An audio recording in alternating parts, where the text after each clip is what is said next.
Bienvenue au rapport de la semaine du CF Montréal.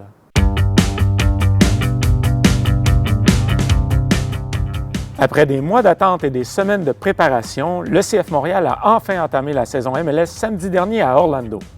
À son premier match sous la houlette de Laurent Courtois, le bleu-blanc-noir est parvenu à décrocher un point en vertu d'un match nul de 0-0 sur le terrain des Lions, équipe ayant terminé deuxième au classement général de MLS la saison dernière. La ténacité de ce groupe, donc, ça caractérise un peu comment j'aimerais bien qu'on soit reconnu par non seulement le sacrifice et le travail, mais aussi la qualité, parce que j'ai trouvé que les gars ont été très bien organisés, la tête sur les épaules, et crédit à leur cœur, mais aussi au staff d'avoir pu les fédérer et les préparer pour ça. Après un début de match prometteur durant lequel le CF Montréal a menacé de nombreuses fois le but adverse, on retiendra la bonne performance de l'équipe sur le plan défensif qui aura contribué au jeu blanc récolté par le gardien Jonathan Sirois.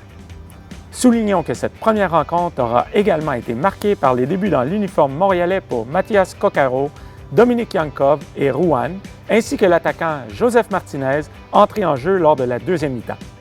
Et on accueille notre collaborateur et ambassadeur Patrice Bernier pour le segment Analyse du rapport de la semaine. Patrice, qu'as-tu pensé du premier match du CF Montréal cette saison à MLS? Écoute, une bonne première impression. C'est sûr, on avait un nouvel entraîneur, plusieurs nouveaux joueurs, donc tout le monde attendait de voir quelle est l'identité de cette équipe-là. On a eu un bon match. On sait qu'on a accordé beaucoup de buts pendant la pré-saison, donc d'avoir un 0-0 sur la route à Orlando, c'était très bon et surtout la défense a très bien tenu. Donc, je crois satisfaisant pour une première ébauche. Donc, une bonne fondation. Et qu'est-ce qu'il faudrait travailler en vue du prochain match contre le FC Dallas? Bien, clairement, Patrick, c'est sûr, 0-0, c'est bien, mais on veut gagner les matchs, donc il faut créer un peu plus de chance à l'avant. Il y a eu des flémèches. Yankov, Duke, Coccaro, on a voulu tenter de tirer très tôt dans le match, mais il faut être plus régulier, constant et créer un peu plus de chance et surtout aller marquer ce premier but pour aller chercher les premiers 3 points de cette saison pour Montréal à Dallas. Merci beaucoup, Patrice. L'adversaire de la semaine est le FC Dallas. Le club texan s'est imposé face à San Jose lors de son premier match de la saison. Début du milieu de terrain Asier Ilaramendi, ancien joueur de la Real Sociedad et du Real Madrid, et de l'ailier gauche Dante Siri, durant les arrêts de jeu dans son cas, auront procuré à Dallas les 3 points. Notons que les Texans pourraient compter sur 2 de leurs 3 joueurs désignés pour l'affrontement de samedi face aux Montréalais.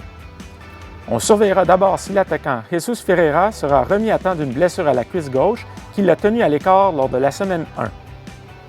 D'autre part, un autre attaquant, le Croate Petar Musa, vient tout juste de faire son arrivée au FC Dallas en provenance de Benfica. L'avancante de grande taille sera assurément une cible pour ses coéquipiers dans la surface. FC Dallas, CF Montréal, samedi 20h30, en direct du Toyota Stadium à Frisco, Texas. Suivez le match sur MLS Season Pass.